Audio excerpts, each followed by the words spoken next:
예, 우리 옆에 분들 보시면서 한번 축복하며 인사합니다. 활짝 웃으며 인사하죠. 오늘도 잘 오셨습니다. 은혜 많이 받으세요. 제 옆자리에 앉아주셔서 가문의 영광입니다. 고맙습니다. 오늘도 이렇게 2부 예배 나오신 모든 분들을 진심으로 환영하며 축복합니다.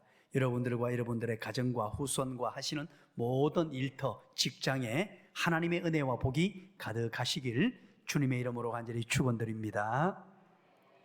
어느 교회에서 목사님이 이제 예배를 인도하시고 있었습니다. 그리고 또 예배 사회자도 있는데 이제 예배를 인도하는 중에 광고하는 시간이 되었습니다. 광고를 드리면서 이렇게 광고를 했습니다. 오늘 아침에 갑자기 박땡땡 장로님이 하나님의 부름을 받았습니다. 별세하셨습니다. 남은 유족들을 위로해 주시기를 바랍니다. 그리고 나서 이제 곧바로 사회를 이렇게 봅니다. 다 같이 찬송가 185장 이 기쁜 소식을 온 세상 전하세. 참 똑같은 광고인데 그죠? 그 앞뒤가 어떻게 되느냐에 따라서 참 재미있습니다. 그리고 이제 또 그 다음 순서가 되었습니다. 잠시 후 소프라노 이경구 집사의 특송이 있겠습니다. 이름이 중요합니다. 좀 이렇게 반응을 해주시기 바랍니다. 그러고 나서 이제 이 사회 보시는 분이 그 뒤에 이렇게 소개합니다. 이경구 집사님의 특송이 있겠습니다. 그 후에 견딜 수 없이 괴로운 경험이라는 제목으로 말씀을 전하겠습니다. 이렇게 사회를 봤다는 거죠. 또 한 가지 광고입니다. 다음 주에 여전도의 주체로 각 가정에서 필요 없는 물건들을 가지고 와서 싸게 파는 바자회를 열도록 하겠습니다. 잊지 마시고 집에 있는 남편들 다 데리고 오시기 바랍니다. 알아들으시네요. 참 이게 말을 들을 때 어떻게 듣느냐 하는 것이 참 중요합니다. 전혀 부정적으로 얘기한 게 아닌데 이것을 수용하고 들을 때 오해할 수 있는 그런 요인들이 충분히 있죠. 사람의 말에 오해하지 않는 지혜로운 사람이 되어야 합니다. 가장 지혜로운 사람이 어떤 얘기를 들음에 있어서 바르게 듣고 좋게 해석할 수 있는 그런 지혜를 가진 사람입니다. 그런데 그것보다 더 지혜로운 사람이 어떤 사람인 줄 아십니까? 자기 자신이 언젠가는 죽는다는 사실을 알고 사는 사람입니다. 내 인생에 반드시 마지막이 있고 끝이 있다는 사실을 알고 날마다 그걸 생각하며 준비하며 사는 사람이 이 세상에서 가장 지혜로운 사람입니다. 메멘토 모리라는 라틴어가 있습니다. 메멘토 모리. 이 말의 뜻은 죽음을 기억하라. 너는 반드시 죽는다는 것을 기억하라는 뜻입니다. 옛날 로마 시대에 전쟁에서 큰 승리를 거두고 이제 장군이 돌아옵니다. 그러면 이 개선 행렬이 벌어지고 시가지에 프레이드가 쫙 펼쳐집니다. 그때 노예가 그 개선 행렬 장군의 뒤를 따라가면서 뭐라고 외치도록 명령이 되어 있었냐면 메멘토 모리, 메멘토 모리, 메멘토 모리 이러면서 장군 뒤를 따르면서 계속 메멘토 모리를 외치도록 했습니다. 그걸 담당하는 노예가 있었다는 말이죠. 여러분 얼핏 생각해 보면 한껏 승리감에 도취되어 있고 엄청난 전쟁에 승리를 하고 돌아온 장군에게 메멘토 모리, 너는 죽는다, 너는 죽는다, 이게 너무나 어색하고 기분 나쁜 소리일 수도 있죠. 그런데 이렇게 소리치도록 한 이유는 무엇인가 하면 이 장군이 너무 우쭐된 나머지 교만하지 못하도록 지금의 이 승리를 자축하고 기뻐하되 반드시 실패의 시간이 있으며 실패를 뛰어넘어 죽음의 순간이 있다는 사실을 기억하고 살아라 하는 중요한 교훈을 준 거예요. 여러분, 어떤 사람이 부를 축적합니다. 또 권력을 얻게 됩니다. 그리고 권력을 누립니다. 또 명예를 얻게 됩니다. 그러면 어쩔 수 없이 교만해질 수밖에 없습니다. 그런데 우리 하나님의 택한 백성들이 기억해야 할 것이 있습니다. 부와 권력과 명예, 그리고 이 전쟁의 승리, 이 모든 것들은 하나님의 손에 달려 있다는 사실입니다. 우리는 지금 여호수아서를 함께 살펴보고 있습니다. 여리고성을 점령했습니다. 큰 승리를 거두었습니다. 어떻게 거두었습니까? 하나님의 전적인 은혜였습니다. 이스라엘 백성들의 노력이나 공로가 아니었습니다. 자기들의 힘으로 싸운 것도 아니었습니다. 전적인 하나님의 은혜, 한없는 하나님의 사랑이 그 밑둥치에 깔려 있습니다. 이스라엘 백성들이 광야 40년 여정을 돌고 또 돌아서 그 가운데서도 하나님의 끊임없는 사랑을 부어주시고 하나님 사랑하는 사람으로 만드시고 훈련시켰습니다. 그리고 드디어 하나님의 한량없는 은혜와 사랑으로 여리고성을 점령하게 만드신 거예요. 미국의 복음주의 지도자 프랜시스 첸이라는 사람이 있습니다. 그가 책을 한 권 내었는데 그 책 제목이 뭐냐? Crazy Love입니다. 미친 사랑, 미친 듯이 하는 사랑, 이런 의미죠. 그래서 보통은 이 책 제목에 이 crazy, 미쳤다 이런 표현을 잘 안 쓰는데요, 이 crazy love라는 제목으로 책을 한 권 내게 됩니다. 이 첸은 자신이 태어날 때 엄마가 죽습니다. 엄마가 죽고 난 이후부터 뭔가 모를 상실감을 가지고 살게 되고요, 어린 시절 엄마에 대한 그리움, 그리고 사회에 대한 불만, 여러 가지 어려움으로 인한 그런 삶으로 주눅든 채 어린 시절을 보내면서 이 첸은 성장하게 됩니다. 그런데 그의 아버지도 굉장히 권위주의적인 사람이었습니다. 그래서 아버지로부터 사랑을 잘 받지 못하고 살았습니다. 사랑의 표현을 전혀 경험하지 못하고 살았습니다. 9살 때 새엄마가 죽습니다. 그때 유일하게 아빠가 첸의 어깨를 토닥토닥 해준 그것이 사랑의 전부였습니다. 그러니까 사랑의 굶주림 속에 살았습니다. 사랑이 뭔 줄도 몰랐습니다. 그렇게 해서 살다가 이 첸이 사랑의 하나님을 만나게 된 거예요. 하나님을 만나게 되고 난 이후에 그의 인생은 완전히 뒤집어집니다.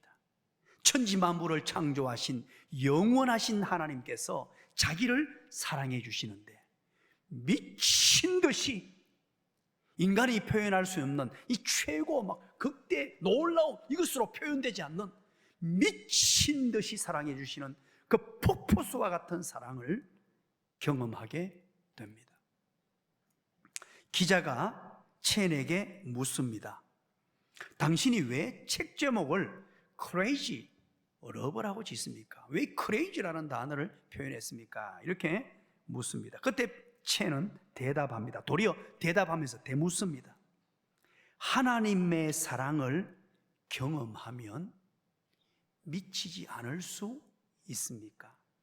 하나님께서 나를 미치도록 사랑하셔서 그 사랑을 경험하고 나니까 이 마음을 어떻게 주체할 수 없고 어떻게 다스릴 수 없으며 어떻게 표현하지 못하겠다는 거예요.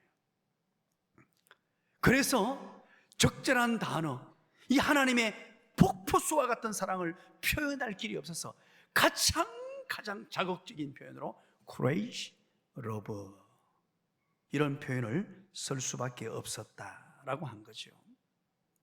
사랑하는 여러분, 하나님께서는 오늘 이 자리에 참여하신 여러분들을 미치도록 사랑합니다. 옆에 사람 한번 보시죠.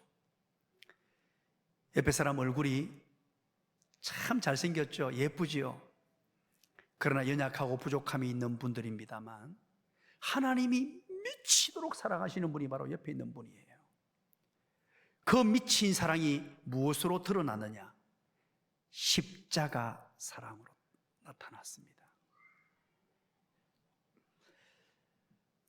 하나님께서 이스라엘 백성들을 사랑하시되 미치도록 사랑하셨어요. 그래서 하나님이 선물로 주신 것이 무엇이냐?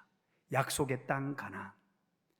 그토록 수많이 반복하셨던 약속의 땅, 축복의 땅을 주겠다고 하셨는데 그 약속의 땅을 드디어 받아 누린 거예요. 그게 뭐냐? 여러분, 다른 이유가 아니에요. 이 밑둥치에 깔려 있는 것을 보셔야 돼요. 하나님의 사랑입니다.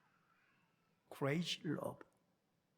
하나님의 한없는 사랑, 기가 막힌 하나님의 사랑, 하나님의 은혜였습니다. 그것이 바로 여리고 점령으로 나타나게 되고 하나님 택한 백성에게 약속의 땅을 문을 여는 첫 성을 선물로 주신 것입니다.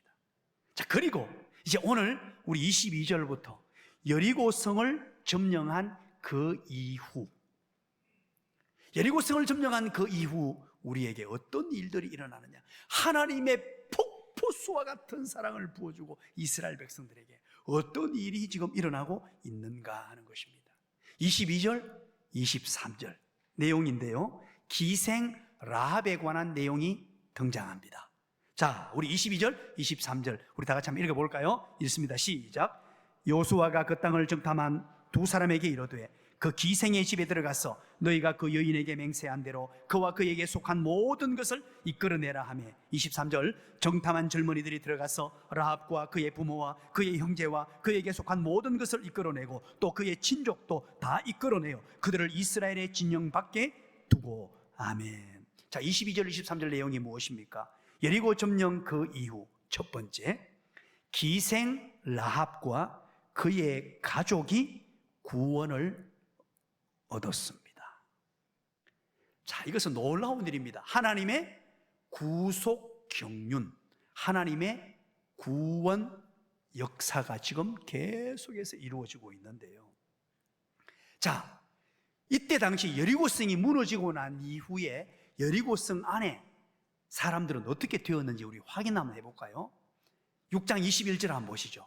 여리고성이 무너지고 여리고성을 점령했습니다. 그리고 그 안에 있는 사람들이 어떻게 되었는지 21절 다 같이 한번 읽어봅니다. 시작.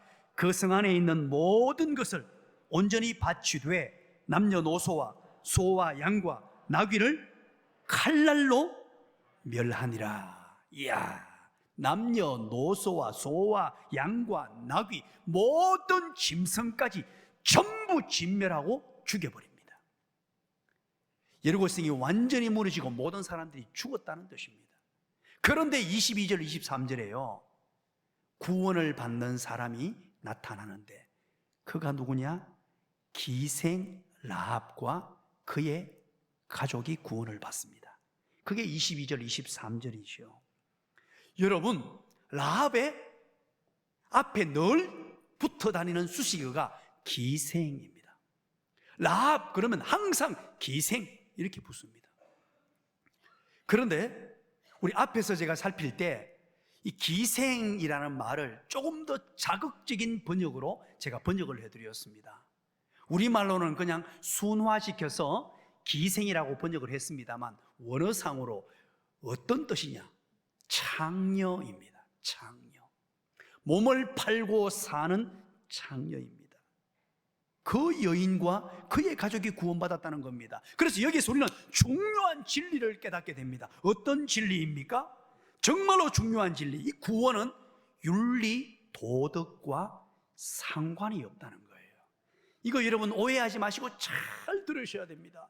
나의 행실과 나의 착함과 나의 노력으로 나의 의로 구원받을 수 있는 것 아닙니다. 모든 사람은 죄를 범하였음에 하나님의 영광에 이르지 못하더니 그 어떤 누구도 자신의 힘으로, 자신의 능력으로, 자신의 똑똑함으로, 자신의 행함으로, 자신의 도덕적, 윤리적 삶으로 구원에 이를 수 없습니다.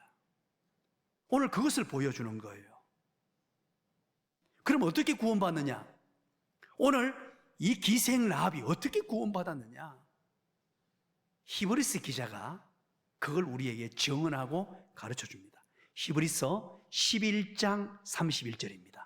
자, 신약성경 제일 뒷부분에 있습니다. 우리 한번 찾아봅니다. 중요하기 때문에 히브리서 11장 31절 말씀 366면입니다. 히브리서 11장 31절, 히브리서 11장 31절 말씀입니다. 366페이지 우리 다 같이 한번 읽어볼까요? 시작. 믿음으로 기생 라합은 정탐꾼을 평안히 영접하였으므로 순종하지 아니하는 자와 함께 멸망하지 아니하였도다. 멸망하지 않았다. 믿음으로 구원받았다라는 말이에요. 구원을 믿음으로 받았습니다. 믿음으로 받았습니다. 행함으로 받지 않았습니다. 삶으로, 노력으로, 내 힘으로, 내 공로로 받지 않았습니다. 즉 하나님의 은혜로 받았다는 거예요. 너무너무 중요한 얘기입니다. 오늘 이 자리에 앉아있는 저와 여러분도 구원을 받았습니다. 무엇으로? 믿음으로. 그래서 이것을 복음이라 그래요. 너무나 기쁜 소식. 예수 그리스도를 복음으로 우리는 받아들였습니다. 복음이 내 속에 들어왔습니다. 예수 그리스도의 십자가의 능력이 내 속에 들어왔습니다. 그러면 구원을 얻는 거예요. 이거 너무너무 기쁘고 좋은 일입니다. 자, 예수를 믿고 나면 어떻습니까? 예수 그리스도의 복음이 내게 찾아오고 내가 예수 그리스도를 믿음으로 말미암아 복음이 내 속에 쑥 들어오면 찾아오는 것이 기쁨이요 행복입니다. 이 기쁨과 이 행복은 이루 말로 형용할 수 없습니다. 바로 하나님의 미친 사랑을 경험하게 되면, 억만 죄악 가운데 죽었던 나를 살려주시는 이 놀라운 사랑을 경험하게 되면 가만히 있을 수 없어요. 너무너무 기쁘고 좋아서 어떻게 주체할 수 없는 이 행복감을 누립니다. 자, 그러면요, 복음이 내게 들어왔어요. 믿음으로 복음을 받아들였습니다. 그러면 하나님의 택한 백성이 이제 복음을 받은 사람은 무엇이 나가야 하느냐? 이게 중요한 거예요. 예수 그리스도의 복음을 받았으면 나가야 할 것이 있습니다. 그게 뭐냐? 사랑입니다. 하나님의 조건 없는 사랑으로 구원을 받았습니다. 그것을 은혜라고 말합니다. 하나님의 한량없는 사랑을 받았습니다. 은혜로 구원받았습니다. 그러면 내게서 뭐가 나와야 되느냐? 사랑이 나와야 돼요. 주변의 모든 사람을 조건 없는 사랑으로 사랑하는 거예요. 용서하는 거예요. 모든 사람들을 품고 안고 이해하고 보듬어 주는 거예요. 그런데 여러분, 신앙생활을 조금 오래 하게 되면, 예수를 믿고 1년, 5년, 10년 좀 흘러가게 되면 예수 그리스도의 복음을 받았습니다. 그런데 무엇이 나오느냐? 율법이 나와요. 율법으로 사람을 죽입니다. 사람을 정죄합니다. 사람을 평가합니다. 사람을 판단합니다. 복음을 몰라서 그래요. 은혜를 몰라서 그래요. 교회는 누군가를 판단하고 평가하고 정죄하는 곳이 아닙니다. 이렇게 해라 저렇게 해라 자꾸만 꾸중하는 곳도 아니에요. 날마다 우리는 예수 그리스도의 복음을 받아서 그 복음의 감격 속에 살아가는 것이 신앙생활이고 교회입니다. 날마다 십자가의 은혜가 넘쳐야 합니다. 복음의 기쁨을 누려야 합니다. 이 기쁨이, 이 행복이 너무나 좋아서 내가 주를 위해서 어떻게 살까요? 내가 주를 위해서 어떻게 헌신할까요? 이 기쁨이 너무 크다 보니까 어떻게 주체할 수 없어서 저 오지로 선교지까지 달려가는 그 행복감에, 그 기쁨에 그 일을 감당하는 거예요. 우리가 신앙생활하면서 조심해야 할 것이 있습니다. 예수를 믿고 복음을 받았어요. 공짜로 받았습니다.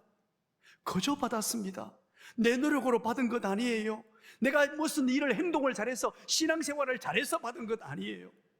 그렇다면 우리 또한 그저 값없이 은혜로 받은 복음을 경험하고 받은 사람은 사랑이 나와야 돼요. 말 한마디, 행동 하나, 표현 하나가 사랑이 나와야 돼요. 여러분, 교회에 일한다고 일하면서 사람을 정죄하지 마십시오.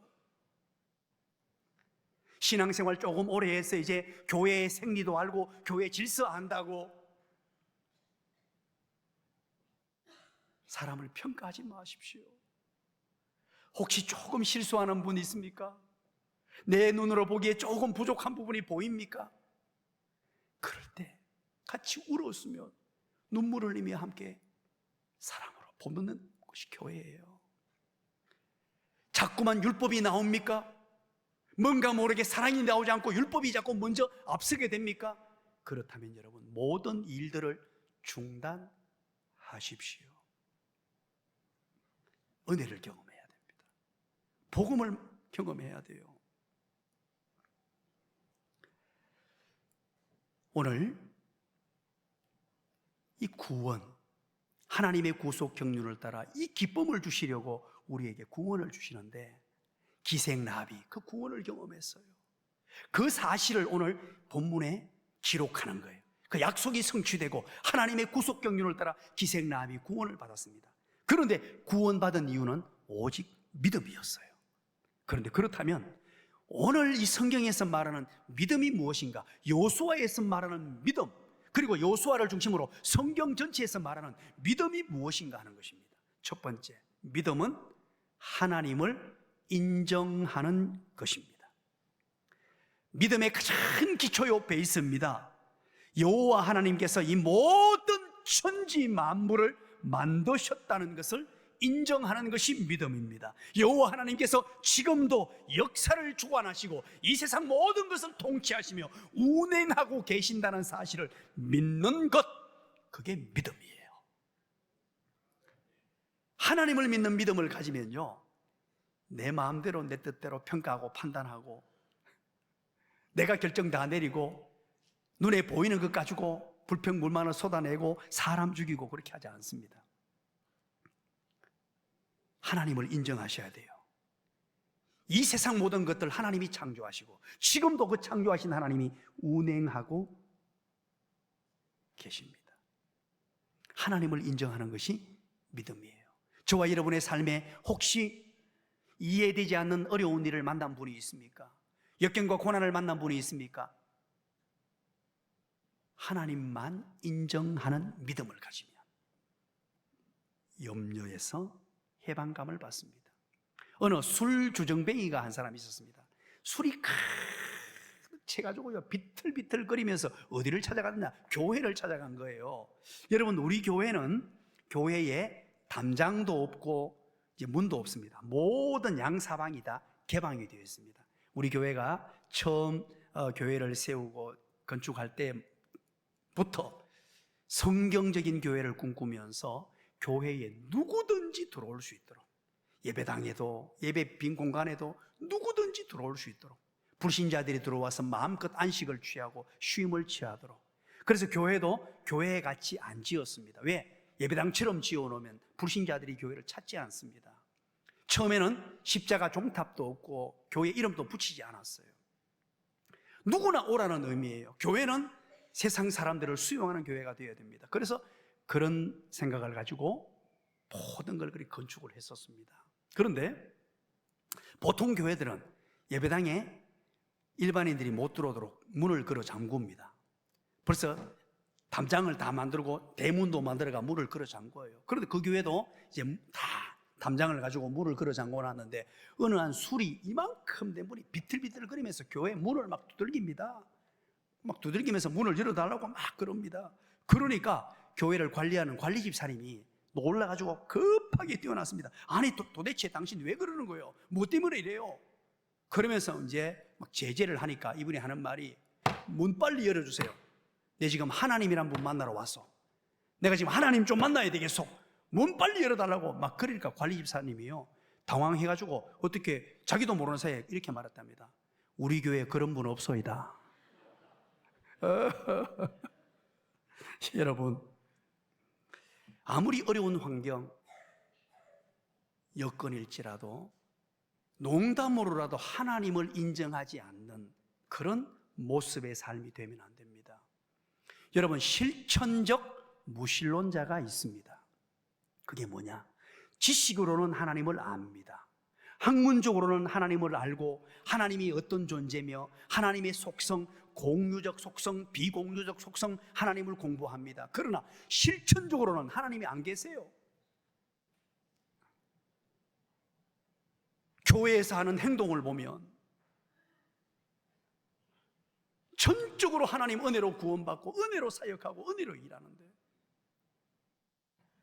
우리 교회가 여러분 제가 이게 설교 시간이 없어서 그런 얘기를 다 해드릴 수 없는데 훈련반에 가면 간혹 그런 얘기를 해줍니다. 예배당을 건축할 과정이나 모든 것을 통해서도요, 우리는 정말로 하나님을 기쁘시게 하기 위하여 목사가 알아도 모르는 척 늘 그렇게 하면서 설계사 그리고 건축사 이런 분들과 정말로 좋은 관계를 유지했어요. 때로는 속아주면서. 그러고 난 이후에 어떤 일이 발생한 줄 아십니까? 우리 교회를 건축했던 건축업자가 동의건설입니다. 젊은 사람이었습니다. 우리 교회를 건축하고 얼마나 큰 감동을 받았던지. 예수를 모르는 사람이었는데 예수님을 믿게 됐어요. 그게 교회여야 합니다. 교회와 관계를 맺고 설계사를 만나고 건축업자를 만나고 할 때도 때로는 속아주고 알면서 보듬어주고 사랑해주고, 하나님을 인정하며 사는 사람들은 바로 그런 사람들이에요. 두 번째, 믿음은 하나님께 온전히 맡기는 것입니다. 나의 모든 것을 맡기는 것입니다. 하나님을 인정할 뿐만 아니라 모든 것을 맡기는.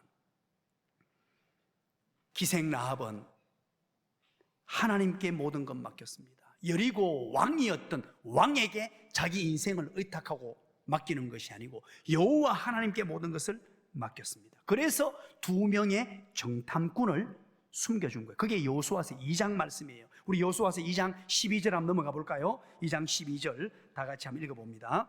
우리 앞으로 잠깐만 넘어가 보시죠. 여호수아서 2장 12절 다 같이 읽습니다. 시작. 그러므로 이제 정하노니 내가 너희를 선대하였은즉 너희도 내 아버지의 집을 선대하도록 여호와로 내게 맹세하고 내게 증표를 내라. 아멘. 그렇습니다. 정탐꾼 2사람을 숨겨주고, 이제 내가 이렇게 하는 이유는 여호와 하나님, 그 하나님을 의지하고 하나님을 신뢰하고 하나님께 자기의 인생 모두를 맡긴 거예요. 믿음은 하나님께 모든 것 맡기는 것입니다. 저와 여러분의 삶에 힘들고 어렵고 때로는 내 힘으로 해결되지 않는 모든 문제들이 있습니까? 그 모든 것을 맡기는 거예요. 잠언 16장 3절입니다. 너의 행사를 여호와께 맡기라. 여호와께 맡기라. 그리하면 네가 경영하는 것이 이루어지리라. 놀라운 하나님의 말씀입니다. 이게 믿음이에요. 참 이 믿음을 제가 바르게 한번 설명하기 위해서 제가 군대 생활할 때입니다. 저는 우리 용인에 있는, 지금은 그 뭐 제3작사, 제2작사 이렇게 부대 명칭이 좀 바뀌어 버렸는데요. 제가 군 생활할 때는 한국 전체에 1군 사령부, 2군 사령부, 1군 사령부는 강원도, 2군 사령부는 대구 무열대, 3군 사령부는 경기도 용인의 선봉대, 이렇게 3개로 구도가 나누어져 있었습니다. 저는 3군 사령부, 그러니까 그 영리 대단하죠. 그 부대에서 근무를 했습니다. 그 부대에 군종병으로 그렇게 근무를 했어요. 군종병도 그때 4명이나 됐습니다. 교회가 큰 교회였습니다. 거기는요, 군인 가족들을 비롯하여 우리 사병들하고 함께 예배를 드리게 됩니다. 그때 제가 담당했던 게 찬양대 지휘와 좀 이렇게 감동이라도 먹을 좀 이렇게 그리고 어린이부를 맡아서 섬겼습니다. 어린이부를 맡아서 섬기는데 여름 성경학교가 열렸습니다. 아이들에게 제가 여름 성경학교 때 하나님을 믿고 예수님을 믿는 것이 무엇인가, 믿음에 대해서 설명을 해주고 싶었어요. 그때 예배당 안에 한 300~400명의 아이들이 꽉 들어차 있었습니다. 유치부부터 시작해서 초등학교 6학년까지 전체가 모여 있었는데 그 아이들을 대상으로 여름 성경학교 설교가 진행이 되는 거예요. 이 아이들에게 도대체 믿음을 어떻게 설명할까 제가 고민한 끝에 아이디어를 냈습니다. 그리고 한 4살쯤 되는 아이를 앞으로 불러냈습니다. 앞으로 불러내고 우리 뒤에 한번 보세요. 우리 교회 애들 쫙 앉아 있는 거 보세요. 저런 애들입니다. 저런 애들. 우리 은채가 지금 몇 살이죠? 4살. 은채로 생각하면 되겠어요. 4살 박이 아이를 제가 앞으로 불러냈습니다. 그리고 어디 올렸느냐? 강대상 위에 탁 올려놓았습니다. 여러분 밑에서 이렇게 보니까 강대상이 안 높아 보이죠? 어른도 이게 올라가면요 밑이 겁이 납니다. 그런데 4살 박이 애이니까 얼마나 겁이 나겠어요. 벌써 당황하고 놀라가지고요 어떻게 할 줄 몰라가 벌벌벌 떨고 있어요. 그때 제가 뭐라고 했냐? 은채야, 뛰어내려. 내가 받아줄게. 그러니까 애가요 뛰어내리지 못하고 곧 울기 일보 직전입니다. 어떻게 할 수 없어가 막 눈가에 눈물이 맺히고 당황해가 난리가 났어요. 그래서 제가 바싹 다가붙어가지고 뛰어내려. 내가 받아줄게. 와, 안 그래도 제가 인상이 좋은데 와 라는 인상으로 뛰어내려 하니까 눈을 감더니만 이 300~400명이 앉아 있으니까요 애가 당황하면서 몸을 나한테 맡겼습니다. 그때 제가 어떻게 했겠습니까? 애가 몸을 탁 던질 때 싹 피했겠죠. 목숨을 걸고 그 아이를 받아서 안아준 거예요. 그 아이가 뛰어내릴 때 제가 딱 안는 순간에 전부 숨을 죽이고 조용히 있다가 300~400명의 아이들이 박수를 치면서 환호를 하기 시작합니다. 와! 그때 제가 믿음을 설명해 줬어요. 믿음은 바로 이렇게 내 몸을 온전히 하나님께 던져서 맡기는 거다. 뛰어내릴 때 혹시나 받아주지 않아서 다리가 깨지고 팔이 부러지고, 여러분 사투리 있어서 죄송합니다, 짱배기가 막 깨져가 피가 나고 막 이런 상황이 겁이 나고 두렵지만 전적으로 나를 받아주고 나를 가장 안전하게 인도하실 줄 믿고 내 몸을 던지는 것, 내 몸을 맡기는 것, 그게 믿음이에요. 오늘 기생이었던 라합은 자기 인생 전체를 하나님께 맡겨버린 거예요. 마지막 3번째입니다. 믿음은 하나님을 선택하는 것입니다. 요수아서 2장 3절부터 6절까지 내용입니다. 여러분 오늘 집에 가서 찬찬히 한번 읽어보시죠. 바로 여리고 왕이 보낸 군인들을 기생 라합이 따돌립니다. 따돌리고요 이제 2명의 정탐꾼을 잡으러 왔는데 숨깁니다. 숨기고 얼마 전에 갔으니까 빨리 따라가 보라고. 그리고 2 사람을 숨겨주는데 이것은요 여리고 왕을 버리고 하나님을 선택한 거예요. 하나님 편에 서서 하나님을 선택한 것입니다. 여러분 믿음은 세상에 대한 미련을 버리고 하나님을 선택하는 것입니다. 세상에 얼마나 좋은 것들이 많이 있습니까? 세상이 주는 유익, 세상의 쾌락, 세상의 명예, 세상이 주는 수많은 것들, 그 가운데 그 모든 것들을 버리고 하나님을 선택하는 것이 믿음입니다. 여러분 히브리서 11장 24절부터 26절까지 모세에 관한 얘기가 나옵니다. 모세의 믿음을 설명하면서 뭐라고 하는 줄 아십니까? 제가 한번 읽어드릴게요. 믿음으로 모세는 장성하여 바로의 공주의 아들이라 칭함받는 것을 거절하고, 25절, 도리어 하나님의 백성과 함께 고난받기를 잠시 죄악의 낙을 누리는 것보다 더 좋아하고, 더 좋아했다는 말은 선택했다는 말이에요. 모세는 어떤 믿음이었느냐? 왜 모세가 믿음이 대단했느냐? 공주의 아들, 즉 왕자를 거절했다는 말이에요. 이집트 그 거대한 전 세계를 통치하던 그 나라의 왕자를 거절하고 하나님의 택한 백성과 함께 고통받고 고난받는 것을 선택했다는 말이에요. 하나님을 선택했습니다. 그게 믿음이라는 말이에요. 마태복음 13장 44절입니다. 천국에 관한 이야기를 하는데, 천국은 마치 밭에 감추인 보화 같으니 라고 말하거든요. 자, 천국이 누굽니까? 예수님이거든요. 예수님은 밭에 감추인 보화 같으니, 보화입니다. 그런데 사람이 이를 발견한 후 숨겨두고 기뻐하여 돌아가서 자기 소유를 다 팔아 그 밭을 사느니라. 자기 소유를 다 포기하고 보화를 선택했다는 말이에요. 이게 믿음이에요. 보화가 얼마나 아깝습니까? 그 많은 보화들. 그런데 그 보화의 가치보다 예수님의 가치가 몇천 배, 몇만 배, 아니 말로 숫자로 헤아릴 수 없을 만큼 크다는 영적 비밀을 아는 자들은 그 보화를 선택한다는 거예요. 그게 믿음이에요. 마태복음 13장 45절 46절입니다. 또 천국은 마치 좋은 진주를 구하는 장사와 같으니, 진주, 보화입니다. 엄청난 값어치가 있는 진주. 그런데 46절, 극히 값진 진주 하나를 발견했어요. 그 값진 진주 하나를 발견하며 가서 자기 소유를 다 팔아 그 진주를 사느니라. 그 진주가 예수님이잖아요. 예수 그리스도. 내 소유를 다 포기하고 우리 주님을 선택하는 것, 그게 믿음입니다. 여러분, 믿음이란 버릴 것은 버리고 취할 것을 선택하는 것이 믿음입니다. 제가 어린 시절 참 이런 경험을 했습니다. 그때는요, 집에 TV가 없을 시절입니다. TV가 없어서 동네에 이제 한 채 또는 두 개 정도 TV가 있는데, TV 있는 집이 어떤 집이냐? 과수원을 운영하는 집이었습니다. 그런데 그때 TV가 너무 보고 싶은 거예요. 제가 너무너무 좋아하는 TV 프로그램이 있었습니다. 제목을 한번 맞춰보시기 바랍니다. 한번 얘기해 보시기 바랍니다.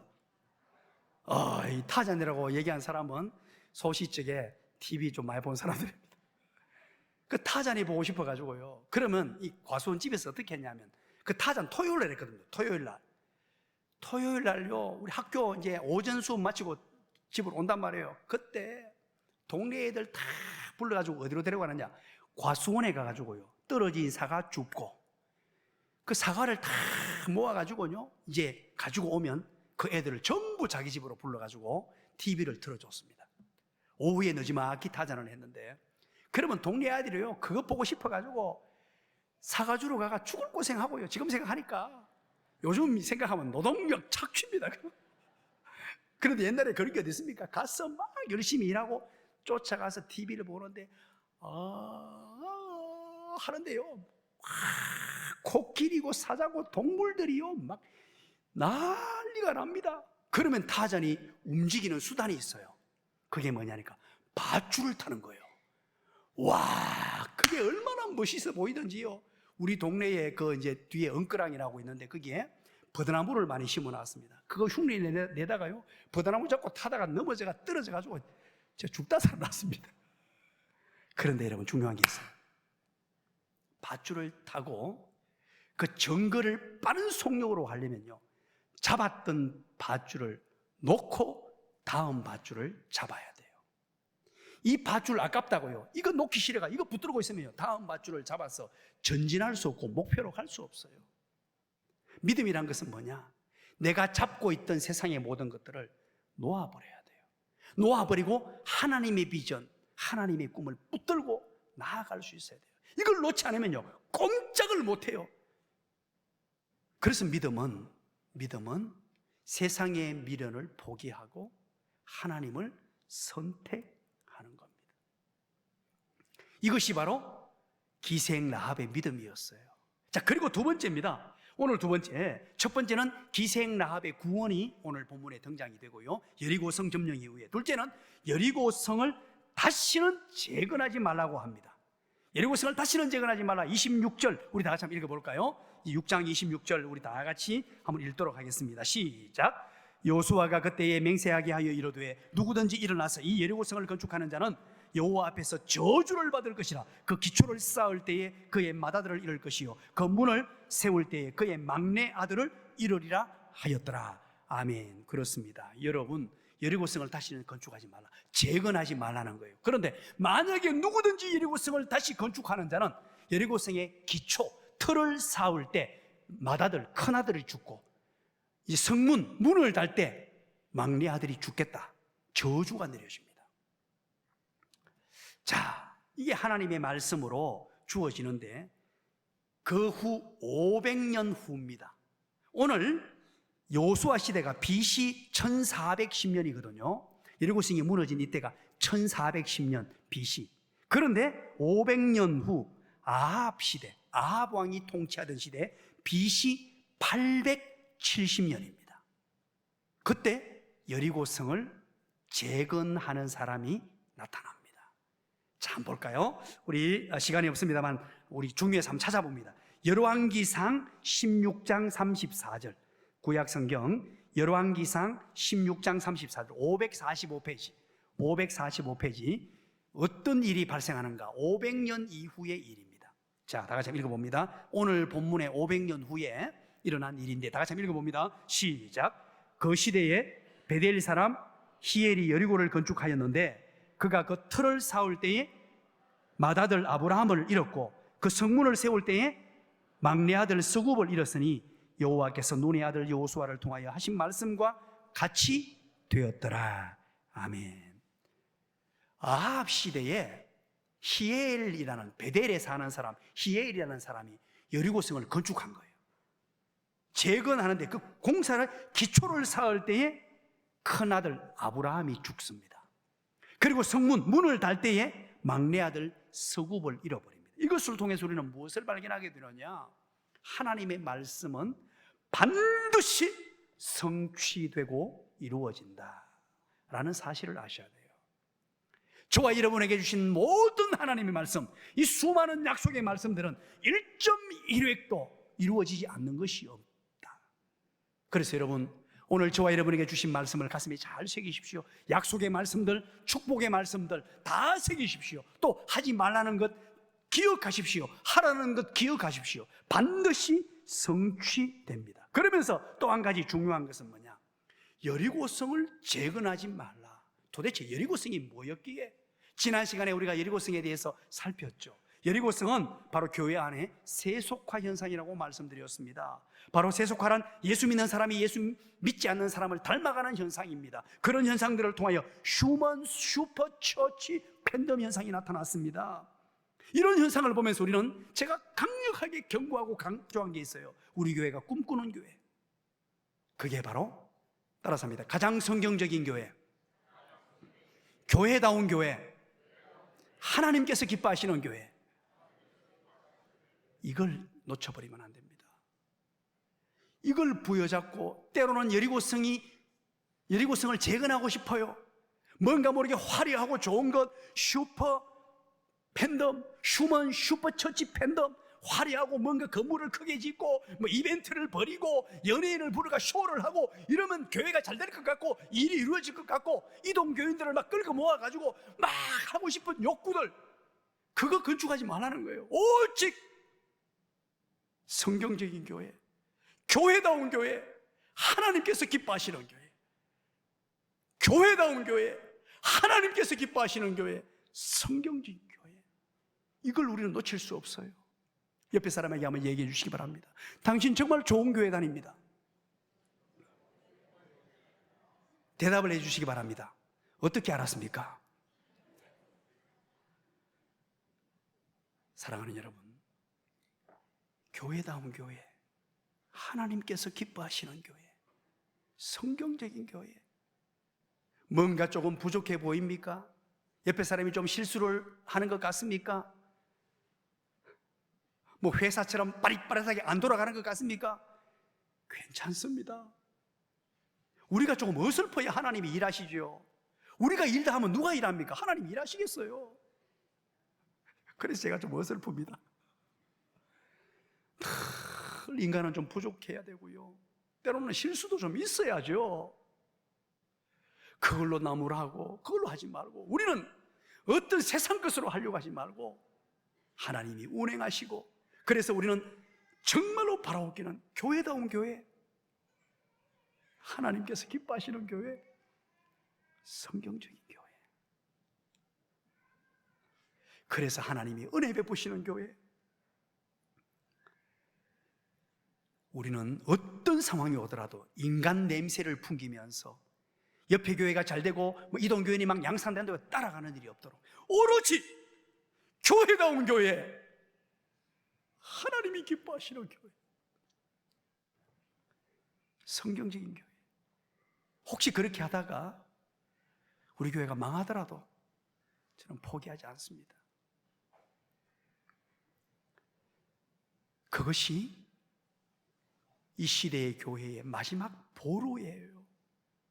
세상이 다 그렇게 흘러가고 세상이 가더라도 우리 교회는 마지막 보루요, 마지노선입니다. 도덕적 마지노선, 정의롭고 정직함의 마지노선이 바로 교회입니다. 그래서 우리는 다시는 여리고성이 재건되지 않도록 오로지 이걸 견고하게 지켜야 돼요. 세상의 화려함에 도취돼가지고 여러분들 자꾸 그런 얘기 하지 마시기 바랍니다. 우리 교인 몇 명입니까? 그거 묻지 마세요. 제가 머리 아픕니다. 자꾸 우리 교회는 교인 몇 명 묻는 교회가 아니고요, 한 영혼 사랑하는 교회입니다. 교인 그거 알아가 뭐 하려고요? 우리 교육자들에게 한번 여쭤보세요. 교육자들은 매주마다 저한테 스트레스 아닌 스트레스를 받는데 몇 명 왔느냐, 이건 일절 묻지 않습니다. 그거는 제 관심도 없어요. 우리 교육자들에게 한번 물어보세요. 오직 우리 교회 한 영혼 한 영혼, 그분이 왜 결석했느냐, 어디 아프시냐, 사업에 문제가 있느냐, 우리 교회에 속한 성도가 지금 남모르로 눈물 흘리는 사람이 있느냐, 왜 신앙생활이 저렇게 어렵게 되느냐, 교회 출석을 왜 안 했느냐, 그게 파악이 안 되면요, 그 교역자는 우리 교회에서 사임해야 됩니다. 숫자 많이 모은다고 되는 거 아니에요. 마지막 결론이자 세 번째, 27절입니다. 세 번째 27절 한번 읽어볼까요? 다 같이 읽습니다. 시작. 여호와께서 요수아와 함께 하시니 요수아의 소문이 그 온 땅에 퍼지니라. 아멘. 세 번째, 여호와께서 함께 하시니 명성이 온 땅에 퍼졌습니다. 그 소문이라는 말은 명성이라는 말이에요. 그런데 오늘 이 본문을 보면요, 27절을 자세히 분석을 해보면 아주 독특하게 히브리어가 반복이 되어 있습니다. 한글로 번역할 때는 전혀 그게 드러나지 않습니다만 원어 성경을 보면 의도적으로 분명히 와예히라는 단어를 반복하고 강조하고 있습니다. 그래서 제가 여러분 계속 말씀드리는데요, 성경의 놀라운 비밀은 중요한 것은 반복을 합니다. 계속 너무나 강조하고 중요하다는 것은 반복을 하는데, 와예히라는 단어를 2번 반복을 하고 있는데, 그럼 우리말로는 어떻게 번역했느냐? 첫 번째 와예히라는 단어를 이렇게 번역했습니다. 하시니, 함께 하시니죠. 하시니라는 단어로 와예히를 번역했어요. 그리고 두 번째 와예히라는 단어는 퍼지니라라는 단어로 번역을 했습니다. 퍼지니라. 똑같은 단어인데, 그래서 한글로 번역할 때는 우리가 좀 더 의미를 잘 전달받기 위해서 의역을 한 거예요. 그러나 이 단어의 뜻은 뭐냐? 그리고 그것이 있었다. 정확한 뜻은 있었다라는 의미예요. 자, 그러면 오늘 이제 여러분 27절을 한번 보십시오. 보면서 제가 원문을 그대로 충실하게 해서 원문을 가지고 한번 번역을 해드릴게요. 여호와께서 요수아와 함께 있었다. 그리고 요수아의 명성이 그 온 땅에 있었다. 이런 뜻이에요. 자, 그러면 왜 이 두 단어 와헤이라는 단어를 반복해서 강조하느냐? 이 의도는 분명합니다. 여호수아를 하나님이 함께해 주셨기 때문에, 하나님이 함께해 주셨기 때문에 여리고 성도 무너졌고, 하나님이 함께해 주셨기 때문에 명성이, 소문이 번져나갔고, 하나님이 함께해 주셨기 때문에 이런 놀라운 은혜를 경험할 수 있었다라는 것을 강조하고 싶은 거예요.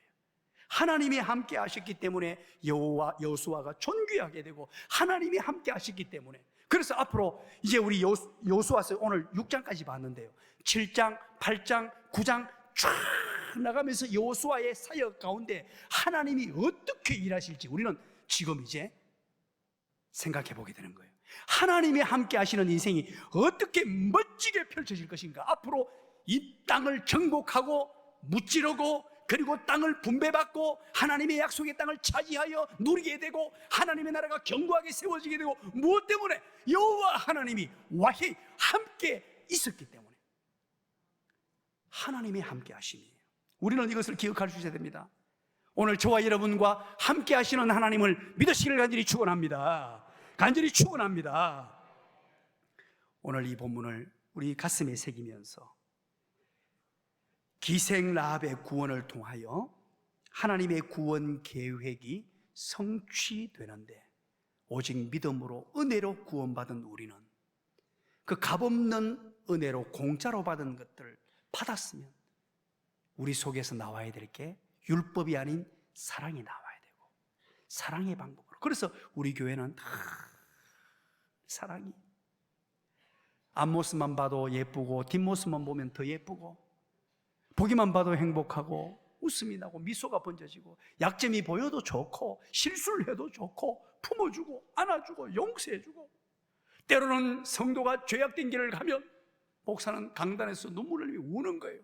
왜 그렇게 합니까? 라고 꾸중하는 것이 아니라, 하나님 어루만져 주시고 하나님 만나 주시고 하나님이 인도해 달라고 무릎 꿇고 하나님께 기도하며 사랑해 주는 게 교회예요.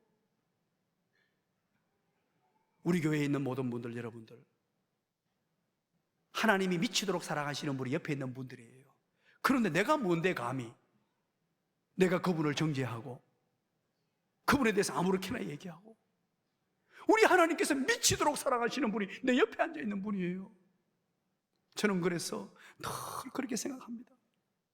여러분 한 분 한 분을 볼 때 존귀한 분으로 느껴지시는 분들만 고개 끄덕끄덕 볼 때마다 제가 좋아가지고요, 어떻게 할 줄을 몰라가지고, 왜 하나님이 존귀하게 계시는 분, 이런 마음을 가지고 여리고성을 재건하면 안 됩니다. 무너뜨린 여리고성을 재건하면 안 돼요. 아무리 화려해 보이고 성을 지으면 좋을 것 같죠? 아닙니다. 오로지 하나님께서 기뻐하시는 교회, 교회다운 교회, 성경적인 교회를 꿈꾸면서 망하더라도, 세상하고 역행해서 가더라도, 세상에 화려함이 없더라도 우리는 올곧게, 때로는 어리석어 보입니다. 때로는 실패자같이 보입니다. 때로는 바보같이 보입니다. 그래도 우리는 거기를 선택해 가는 겁니다. 그리하면 여호와께서 함께 하심으로 끝끝내 약속의 땅을 차지하게 하고 기업을 분배받게 하고 하나님의 나라가 견고하게 세워지며 하늘 문이 열리고 하늘의 놀라운 은혜를 경험하는 하나님의 택한 백성들이 되는 줄 믿으시기를 간절히 축원합니다. 하나님 아버지 고맙습니다. 감사합니다.